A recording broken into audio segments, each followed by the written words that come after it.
Ever pondered if the internet use is affecting our mental health? Let's dive into the depths of this intriguing question. The digital age has ushered in a slew of debates, and one of the most heated among them revolves around the impact of the internet, especially social media, on our mental well-being. The controversy began to intensify when the U.S. Surgeon General issued a warning this spring that social media poses a profound risk for youth. These words of caution sparked a flurry of discussions, and before we knew it, major social media platforms found themselves in the crosshairs of a lawsuit claiming their products harm young users. But the storm didn't stop there. A major revelation came to light when Facebook whistleblower Frances Haugen stepped forward in 2021, unveiling that the tech giant had been concealing internal research on the negative effects of Instagram use. This disclosure sent shockwaves through the digital community and beyond. It seemed as though the internet, once hailed as an unparalleled tool for connection, was now under scrutiny for its potentially damaging effects on mental health. The whistleblower's revelations painted a grim picture of our digital landscape, suggesting that certain types of internet engagement can leave people feeling worse. This assertion, once brushed aside as mere speculation, was now being taken seriously. The controversy had well and truly begun, catapulting the issue of internet use and mental health into the global spotlight. So, it seemed hardly controversial to suggest that certain types of internet engagement can leave people feeling worse. But as with any complex issue, there's always more than meets the eye. The debate continues, and the search for definitive answers persists. As we peel back the layers of this digital conundrum, one thing is clear: the conversation is far from over. But wait, a recent study published in Clinical Psychological Science paints a different picture. This study attempted to unravel the relationship between internet access and mental health, but it didn't find the compelling link many might expect. The research wasn't focused on social media use per se. Instead, it contrasted internet access in the form of yearly per capita internet and mobile broadband subscriptions against various measures of mental health.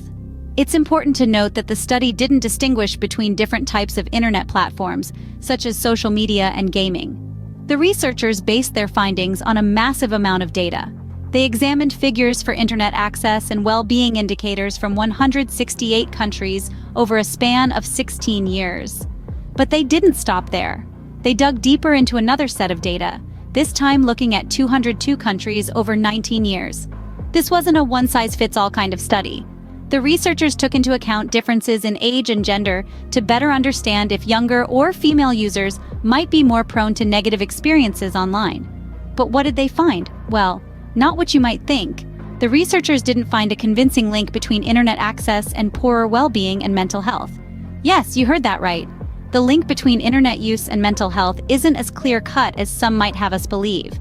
They found that among young individuals, there were some minuscule positive and negative correlations between some of the variables. But these were not substantial enough to indicate a significant relationship between internet usage and mental health.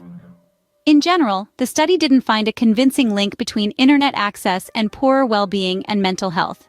It's a statement that challenges prevailing thoughts and assumptions, but that's the beauty of research. It pushes us to question, explore, and understand the world in new ways. But does this mean the internet is off the hook? Not quite. Professor Przybylski of the University of Oxford suggests that the recent study provides the best evidence to date on the question of whether internet access itself is associated with worse emotional and psychological experiences. It's a reality check in the ongoing debate. However, he also points out a significant challenge. The most crucial data needed to study this complex issue isn't readily available to researchers.